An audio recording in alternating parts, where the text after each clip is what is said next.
So you decided to get into HVAC. Not a bad decision in my opinion. Then again, I could be a little biased. I've been in the industry for a while now and well, it's worked out pretty well for me. So can I tell you that it's a good job every day, all day, and you will love every moment of it? Absolutely not. But I really think you're going to be hard pressed to find too many jobs that everyone loves all day, every day, all the time. You know, that's hard to come by. So if you are going to do HVAC, I think there are a few things you need to know. Now, as far as the job itself, I think it's a great option. I talk to so many people out there that say, man, I wish I could get into the industry, or I went to school for this and I never did anything with it, never went out and got a job afterwards. Or the idea of they just didn't think they could. Now, I think that's all a bunch of crap, because as far as don't think that you could, anybody can do this as long as you have some of the basic qualifications. Going to school for it and not doing anything afterward, why did you go to school for it? I mean, I think trade schools are a great thing. I'm not knocking trade schools by any means. But I do think that some of the trade schools in our industry and some of the different educational resources that we have out there, I think they need to promote more of the jobs after schooling. You know, there are a lot of programs out there, and some of the trade schools around me, they do help you try to figure out what you want and look for a career in HVAC. They do help with that, and they do assist, and I think that's great. I think there should be a little more with it. I think some of the companies out there, some of the contractors, commercial and residential both, I think they should get into the schools themselves and try to hire up some of those technicians that are coming out of school that have been trained and, you know, put them to work. I think there should be more of a partnership between those two to really get you into the workforce after you go through school. I've talked to a lot of other people that say, you know, I really wanted to do it, but I just never did. Well, if you want to do something, you got to go out and do it. I mean, that's rule number one to any kind of HVAC work, in my opinion. If you want something bad enough, you go after it and you get it and you do it. You know, that's just what it is. And I really think that philosophy works for a lot of things in life. If you want something bad enough, you will have it. You will get it if you try hard enough. You know, the people that want it but don't want to do the work for it, they never get it. And that's unfortunate. You know, that's why one of the things I want to say that you need to know getting into HVAC is that it is a lot of work. You know, so many people look at it as, well, you just fix furnaces, you fix air conditioners. Well, that's true. That is the main idea of what HVAC is, you know, heating, air conditioning, and ventilation. You know, we fix those kind of things. There's furnaces, air conditioners, chillers, commercial units, rooftop units. There's all kinds of different stuff out there. And you can get into different aspects of HVAC if you want to be commercial or residential, or you want to work on refrigeration, or you want to work primarily heating, or whatever your area has the most of. You can work on all different kinds of facets of HVAC. But the idea is, if you want to do it, you need to go do it, because it's not one of those jobs you just walk in, you punch a clock from 9 to 5 and you go home. So that does bring me to another point of things that you need to know is the hours for HVAC are not 9 to 5. It's not like that for most any company out there. There's very, very few that I've ever heard of that you punch a clock at 9 a.m. and you punch out at 5. That's usually not how it works. Majority of successful contractors and companies out there are typically 24/7 companies. You know, they have an on-call rotation or an on-call shift or however that works, depending on the size of the company and what it is.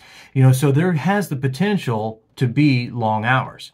You know, I've always looked at it as, you know, if you want to do that kind of work, you have to be prepared to never really know when you're going to be done.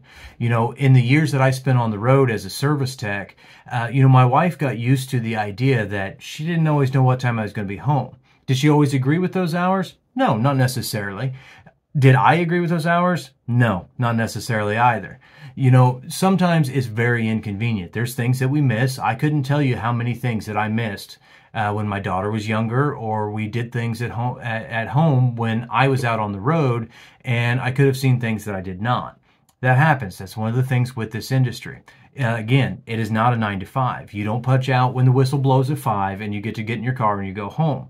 You know, most of the time you can still be out on the road. There are days, especially in the shoulder seasons, where it's slow and you don't have to work a lot of hours. But then there's demand season, you know, in the middle of summer or middle of winter, to where you may be running hard.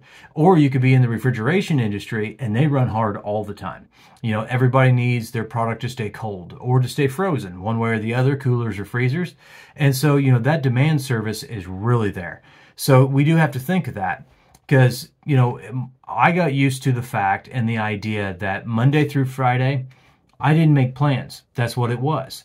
My wife got used to that as well. We spent the time together that we had when we were together, and we cherished those moments probably a little bit stronger because we knew that it wasn't always going to happen.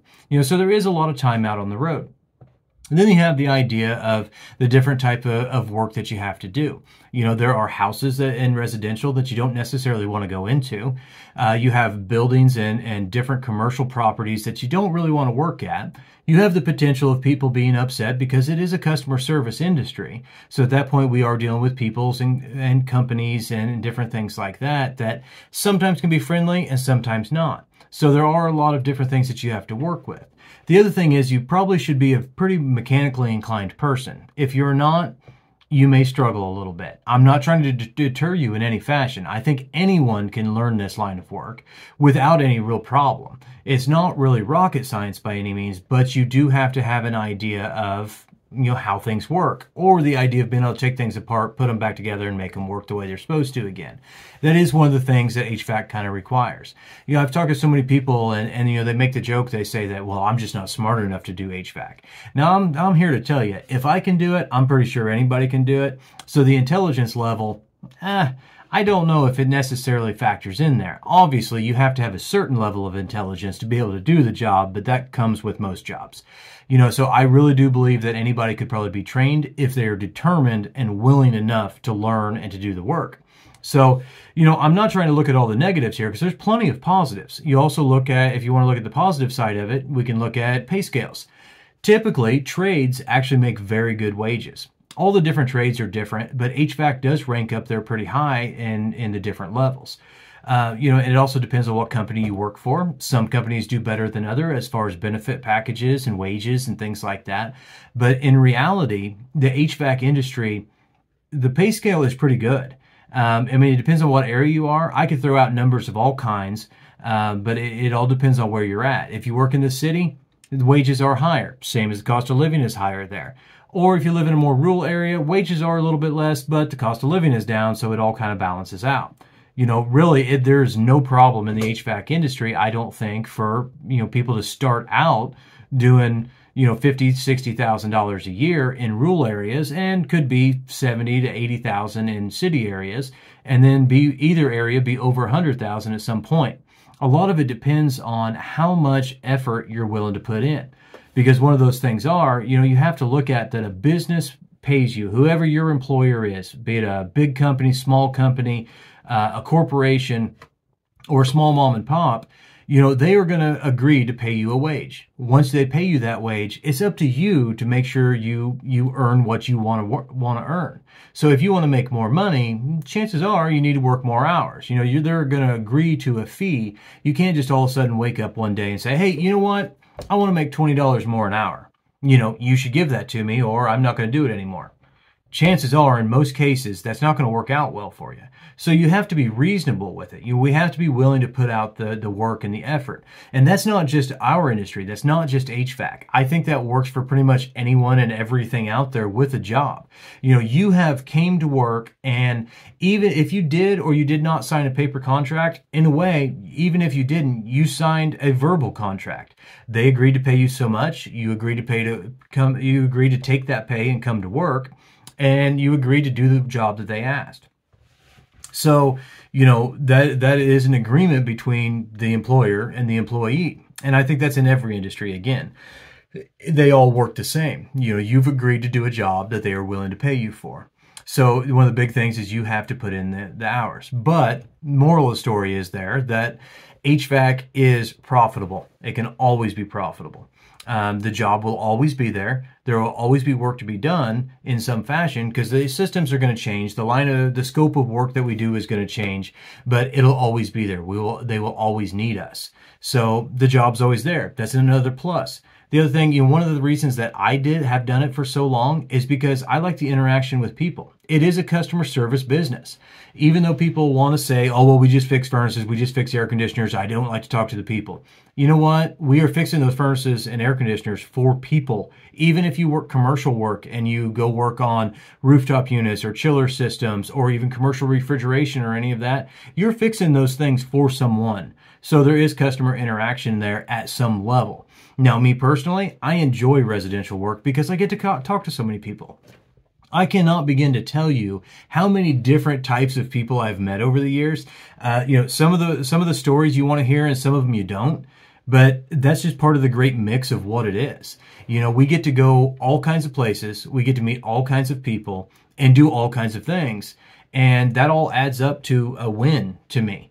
I enjoy that kind of thing. If you don't enjoy that, maybe HVAC's not for you. I don't want to deter anyone from coming into this industry by any means, because this industry needs people. It needs people that are willing to work and that they'll want to do the job and have the drive to get it all done.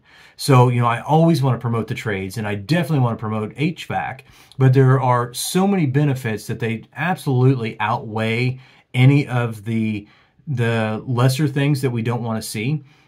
Hours are always an issue, but wages are usually good.